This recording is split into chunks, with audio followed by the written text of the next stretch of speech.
নমস্কার বন্ধুরা, welcome to my YouTube channel. আজকে আমি আপনাদের জন্য নিয়ে এসেছি মটরশুঁটির কচুরি। বাজার থেকে আমি 500 গ্রাম মটরশুঁটি কিনি, সেগুলোকে ছাড়িয়ে একটা মিক্সি জারে নিয়ে নিয়েছি। তারপরে আমি তার মধ্যে 2টো কাঁচা লঙ্কা নিয়েছি, পেস্ট করা 1 চামচ আদা নিয়েছি এবং 1 চামচ জিরে গুঁড়ো নিয়েছি, 1 চিমটি হিং নিয়েছি আর একটা টমেটো নিয়ে ভালো করে মটরশুঁটিগুলোকে আমি পেস্ট করে নিয়েছি। তারপর আমি একটা কড়াতে একটু সাদা তেল দিয়ে মটরশুঁটিগুলোকে ভালো করে একটি পুর বানিয়ে নিয়েছি।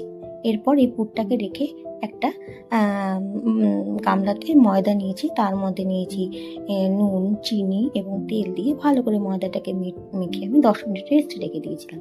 তারপর সেই ময়দাগুলোকে আমি লেচি কেটে নিয়েছি। এইদিকে আমি মটরশুঁটির পুরগুলোকেও লেচি কেটে নিয়েছি।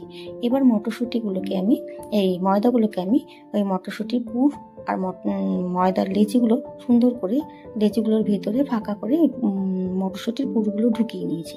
ঢুকিয়ে নেওয়ার পর এবার একটা একটা করে বেলে আমি মটরশুঁটির কচুরিগুলো বানাবো। দেখুন কি সুন্দরভাবে ফুলছে একটা একটা করে মটরশুঁটির কচুরিগুলো, দেখতেও ভালো হয়েছে, খেতেও টেস্ট হয়েছে।